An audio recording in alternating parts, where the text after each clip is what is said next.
Shadaqallahul azim. Teman-teman yang dirahmati Allah Subhanahu wa taala, itulah salah satu paragraf di dalam Al-Qur'an yang menjelaskan tentang fiqhul masyair, fikih perasaan. Bahwa Allah Subhanahu wa taala menjelaskan manusia itu secara jiwa atau perasaannya, lebih tepatnya mental atau perasaannya itu pada dasarnya labil. Allah menggambarkan labil ini dengan istilah halu'a. Dia tuh mudah sekali berubah dan mudah sekali terguncang. Ketika dia dikasih kesusahan, dia menjadi berputus asa, berkeluh kesah, melemah, dan ketika diberikan nikmat, dia menjadi orang yang lupa diri, kikir, sombong, angkuh, dan sebagainya.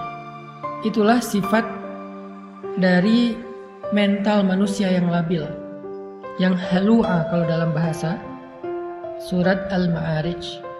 Kalau dalam bahasa surat An-Nisa itu diistilahkan dengan muzabzabina baina dzalik, terombang-ambing, nggak stabil gitu. Kita bisa rasain sendirilah gimana mudahnya mental kita drop. Kadang-kadang pemicunya kecil, sederhana, tapi langsung tersulut, akhirnya terbakar. Hanya gara-gara orang klakson, kita jadi marah. Hanya gara-gara orang salah belok, kita jadi marah. Hanya gara-gara orang telat jalan ketika lampu hijau, kita jadi marah. Hanya gara-gara orang ngedim pakai lampu sorot, kita marah. Dan marahnya kita kadang-kadang yang rugi bukan orang itu, bukan orang lain. Yang rugi diri kita sendiri dan orang-orang yang semobil dengan kita di jalan. Di rumah juga kayak gitu. Kita sering marah itu dengan pemicu-pemicu yang kecil. Hanya gara-gara pasangan kita wajahnya mungkin lagi nggak terlalu ceria, kita jadi bete. Hanya gara-gara mungkin anak kita bangun tengah malam, kita jadi bete. Anak kita rewel, kita jadi bete. Salah ngomong seorang pasangan, kita jadi bete. Itu yang disebut dengan jazu'a, halu'a, mudah sekali untuk drop. Mudah sekali untuk bete, mudah sekali untuk kepancing, mudah sekali untuk marah, mudah sekali untuk apalagi tersinggung, sakit hati, baper, dan seterusnya. Itulah yang disebut dengan halu'a, jazu'a, berkeluh kesah. Di sosmed apalagi? Namanya orang, followers. Saya posting tilawah Al-Quran aja ada yang dislike. Padahal yang diposting itu bukan konten-konten yang kontroversi, bukan. Tilawah Al-Quran. Ya mungkin dia dislike karena menurut dia saya ada yang salah baca mungkin, atau ada yang nggak fasih tajwidnya, Allahu a'lam. Tapi ya itu kadang-kadang bikin kita ngerasa kayak sedih gitu. Itulah sifat dari mental manusia. Mudah banget kepancing, mudah banget terluka, mudah banget kegores. Sampai para ulama mengatakan hati kita itu kadang-kadang lebih rentan daripada kaca. Jadi kalau kaca aja kemana-mana, kita kalau bawa itu selalu dikasih stiker fragile. Karena kita hati-hati menjaga kaca-kaca yang mudah pecah itu, maka hati kita lebih rentan dari itu, lebih fragile dari itu. Nah, fragile ini salah satu maknanya adalah jazu'a atau halu'a. Inilah sifat mental kita, masyair kita. Dan semua orang mengalami itu, apalagi kita yang manusia biasa, pasti sering kayak gitu. Kadang-kadang kita kayak suka sedih ya. Kok saya jadi lemah gini ya? Kok saya jadi baperan banget sih? Kok saya gampang malah kepancing sih? Pas sudah sadar kita jadi sedih. Pengen berubah tapi susah. Dan semua perasaan-perasaan yang gak normal ini, yang gak stabil ini akan merusak hubungan kita dengan orang-orang yang kita cintai. Makanya fikih masyair itu penting, fikih perasaan itu penting. Labilnya kita membuat hubungan kita dalam pekerjaan dengan partner kita, dengan teman-teman kita itu jadi nggak mudah. Jadi kondisi halu'a dan jazu'a mental kita itu sebetulnya masalah yang membuat hidup kita nggak nyaman. Bersosial media nggak nyaman, di grup nggak nyaman, di rumah nggak nyaman, di jalan nggak nyaman, berteman nggak nyaman, punya keluarga nggak nyaman, dengan mertua nggak nyaman, dengan orang tua sendiri nggak nyaman, dengan siapapun nggak nyaman, karena memang hati dan mental kita itu halu'a, jazu'a, kurang woles, kurang easy going. Innal insan khuliqa halu'a, idza massahu syarr jazu'a, wa idza massahu khair halu'a. Jadi poin pertama kita dari paragraf Al-Ma'arij itu adalah mental dan perasaan kita itu dasarnya labil. Hati kita itu labil. Kita tuh labil, pasangan kita labil, anak kita labil, orang tua kita labil. Semua manusia yang kita kenal itu labil. Semua kita tuh halu'a, jazu'a, manu'a, semuanya sama. Jadi kita hidup di antara kelabilan-kelabilan perasaan dan hati manusia. Yang hari ini dia sayang sama kita, besok dia bisa bete dan benci sama kita. Yang hari ini dia ngebelain kita, besok dia bisa nyerang kita. Yang hari ini dia muji kita, besok dia bisa mencela kita loh. Itulah manusia. Kadang-kadang orang yang mencela kita itu kita sampai nggak nyangka gitu. Orang yang kita anggap kayaknya baik-baik aja, kita nggak ada masalah pribadi dengan dia, malah kita ngerasa udah baik sama dia, kita udah ngerasa udah banyak bantu dia, tapi tiba-tiba di belakang dia yang nyerang kita, dia yang menjelek-jelekan kita, dia yang memfitnah kita. Itulah manusia. Jadi jangan heran kalau kita ngalamin itu ketika kita bergaul. Kalau kita masih heran pas ngalamin itu, berarti kita kayak naif. Kita pikir kita hidup di antara malaikat. Enggak, kita hidup di antara manusia. Dan kita bagian salah satu di antara itu. Kita juga pernah banget lah ngecewain orang. Nggak tepat janji pernah. Bahkan ingkar janji pernah. Kalau nggak tepat janji meleset. Kalau ingkar janji, ya sengaja aja nggak mau menunaikan janji. Marah-marah pernah, mencela pernah, apalagi menghina pernah. Banyak kok kekecewaan yang pernah kita lakuin kepada orang lain.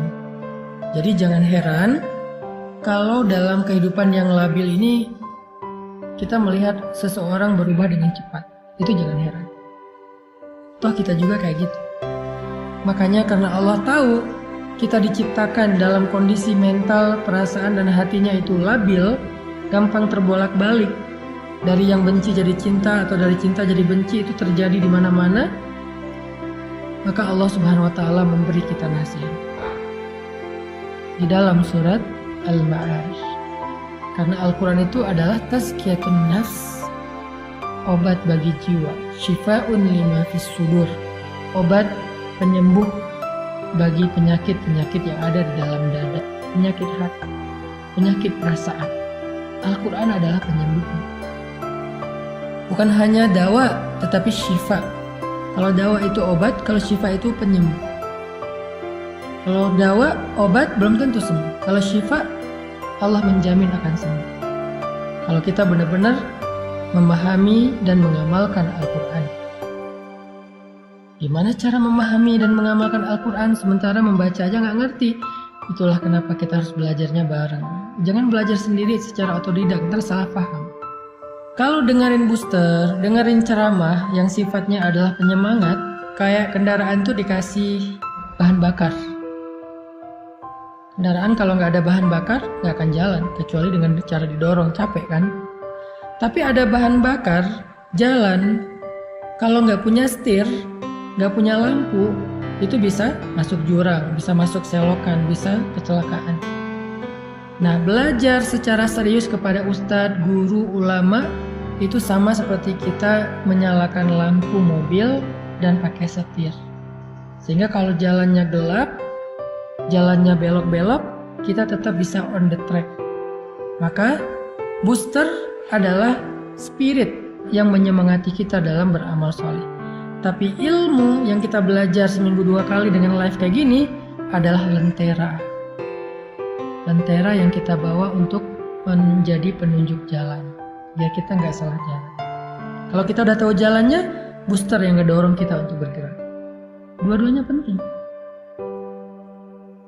Jadi Al-Quran, dengan kita belajar serius seperti sekarang, walaupun saya berusaha sebisa saya menggunakan bahasa yang gampang, yang mudah, yang sederhana, tapi kontennya tetap substansial loh, tetap bedah Al-Quran, cuman dengan bahasa sederhana yang saya mampu, sesuai dengan bahasa sederhana ketika saya lagi nongkrong bareng dengan teman. Saya nggak mau bahasanya kayak bahasa mimbar banget, bahasa pesantren banget, bahasa kampus banget. Mungkin teman-teman bakal ngerasa kayak berat banget sih pembahasannya. Tapi kalau gini kan kita kayak lagi ngobrol di tongkrongan kita. Tapi pembahasannya Al-Quran. Kayak gini kita belajar. Supaya apa? Supaya dapat lentera. Dapat petunjuk, dapat cahaya dalam berjalan di dalam kehidupan kita. Nah, Allah Subhanahu wa Ta'ala menjadikan Al-Quran itu sebagai petunjuk. Hudan lil muttaqin, hudan linnas wa bayyinatin minal huda wal furqan. Al-Quran itu petunjuk. Dan ketika kita pengen mengambil petunjuk Al-Quran, caranya gak cukup baca sendiri. Kita harus membedahnya dengan tafsir, tadabbur, tafakkur, dan seterusnya. Bersama seorang guru. Malam ini kita belajar seperti malam-malam yang udah lalu tentang petunjuk perasaan. Gimana cara mengatur perasaan kita biar hidup kita nyaman. Karena kenyamanan hidup diawali dari dalam diri kita, bukan dari faktor fasilitas yang ada di luar kita. Ada orang yang bahagia walaupun hidupnya sederhana. Ada orang yang sengsara, sedih, mengeluh walaupun dia hidup dalam istana. Kasihan gak tuh orang hidup dalam istana tapi mengeluh? Orang hidup di gubuk sederhana tapi dia bahagia. Karena orang lupa kebahagiaan itu sumbernya ada di sini. Bukan di rumahnya seperti apa, mobilnya kayak gimana. Buat saya, ternyata bahagia itu sumbernya bukan di dalam fasilitas hidup, tetapi di dalam hati kita. Selama hati kita bisa dibahagiakan, maka kita akan merasa cukup dengan apapun. Jadi, kalau pengen bahagia teman-teman, yang pertama harus kita rawat itu adalah hati dan perasaan kita, bukan tubuh kita. Tubuh kita perlu dirawat, iya banget, tapi itu bukan yang paling utama. Itu perlu, tapi ada yang lebih perlu. Kalau pengen hidup bahagia itu, belajarlah merawat hati dan perasaan kita, jiwa dan mental kita. Dan gimana cara ngerawat hati dan perasaan, jiwa dan mental kita? Bukan dengan skincare, bukan dengan kendaraan baru, bukan dengan aksesoris, bukan dengan fasilitas hidup. Jiwa dan perasaan kita itu dirawat dengan iman, memperbaharui ini. Bukan dengan jalan-jalan, Ustaz. Bisa, tetapi enggak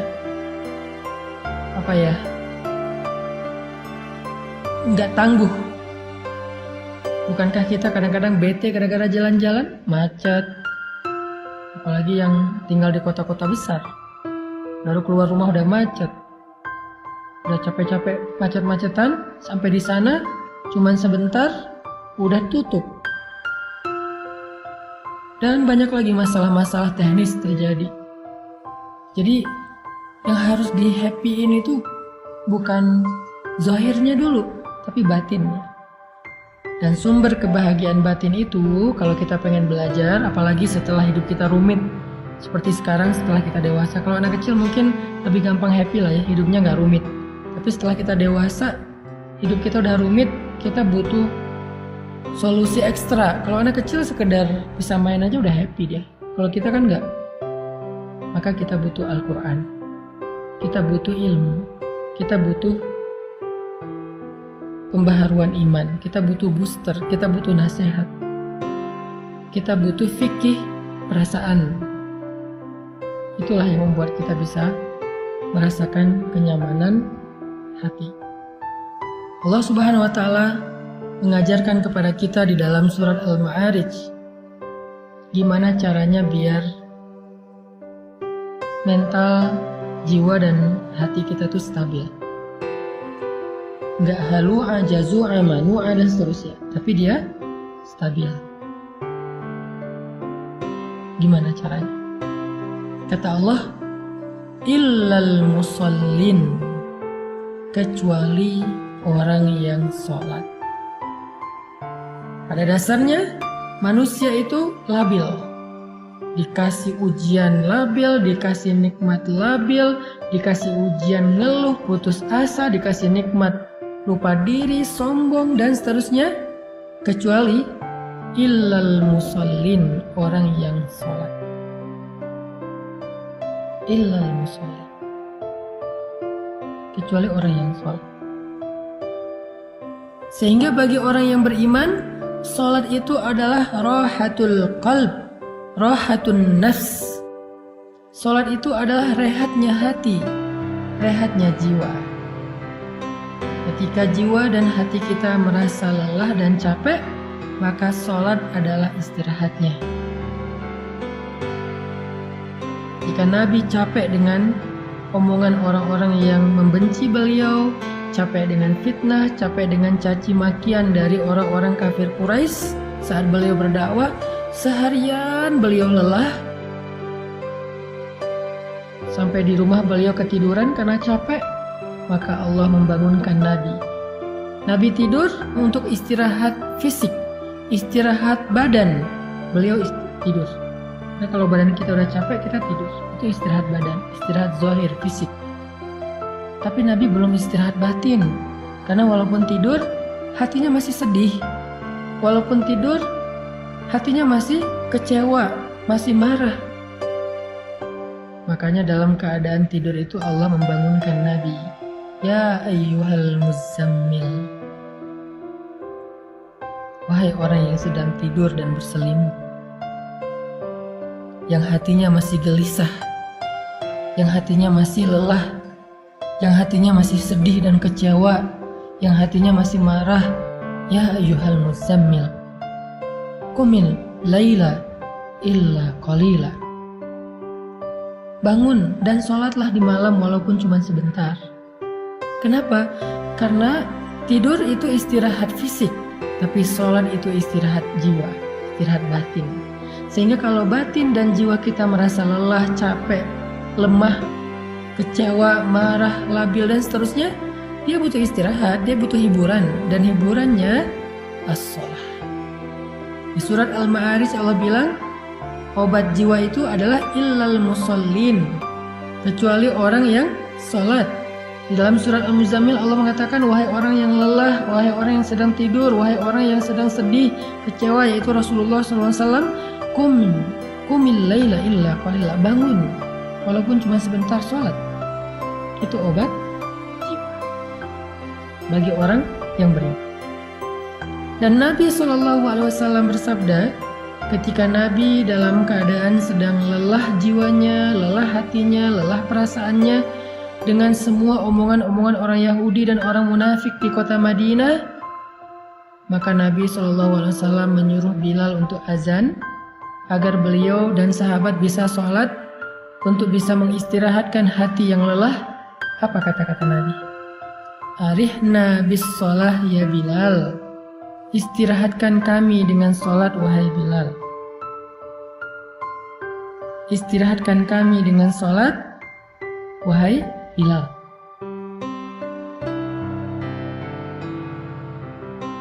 Nabi nggak mengatakan wahai Bilal azan, nggak. Nabi bilang istirahatkan kami dengan sholat wahai Bilal. Maksudnya apa? Jiwa kami capek, hati kami lelah, perasaan kami terganggu, mental kami sedang lemah. Maka istirahatkanlah jiwa, mental, perasaan dan hati kami wahai Bilal dengan sholat azan maksudnya. Dan Bilal faham, sehingga akhirnya Bilal wudhu langsung Allahu Akbar, Allahu Akbar. Azan. Hayya 'alas shalah.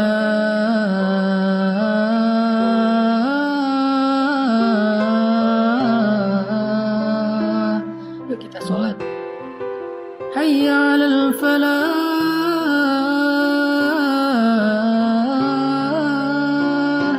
Yuk kita memperoleh kemenangan, kebahagiaan, keberuntungan. Jadi bagi orang yang beriman, sholat itu adalah istirahat. Pertanyaannya, gimana cara menjadikan sholat itu sebagai istirahat? Kok selama ini kita malah istirahat setelah sholat, bukan sholat untuk istirahat? Gimana caranya? Kata Allah, alladzina hum ala sholatihim daimun. Orang yang sholatnya dawam. Kalau kita pengen mengupgrade sholat kita dari sekedar ritual, kewajiban, gerakan, sampai menjadi sebuah kontemplasi, meditasi, dalam tanda petik, rehat jiwa, rehat ketenangan batin, caranya gimana? Daimun. Sholat itu jangan sesekali, tapi sholat itu harus daimun, harus dawam. Dawam itu artinya kita harus melakukannya dalam waktu yang lama. Kita nggak akan menikmati sholat tahajud kalau cuma sesekali. Kita nggak akan menikmati sholat duha kalau cuma sesekali. Kita nggak akan bisa menikmati sholat sunnah kalau cuma sesekali. Harus dilakukan secara rutin, daimun.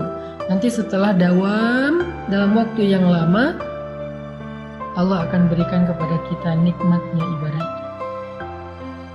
Allah akan berikan kepada kita kenyamanan dalam ibadah itu. Semua yang dilakukan di awal sesekali apalagi akan berat pasti. Gak akan nyaman, berat. Orang ngelakuin apa aja di awal pasti berat kan. Olahraga, lari itu. Sekarang orang bersepeda, apalagi kalau di Bandung itu kan banyak bukit ya, naik turun. Ke Dago tuh misalnya. Kalau pertama-tama bersepeda ke Dago cuma sampai di Simpang. Naik lagi dikit sampai ke Darul Hikam, naik lagi dikit sampai di Dago Pakar, naik lagi dikit sampai di Tebing Keraton, dan seterusnya dan seterusnya. Itu kan tergantung dawam ya, konsistensinya. Begitulah dengan awal-awal tahajud itu pasti nggak enak, ingin ngantuk sendiri, pening. Duha juga gitu, walaupun lebih ringan dari tahajud.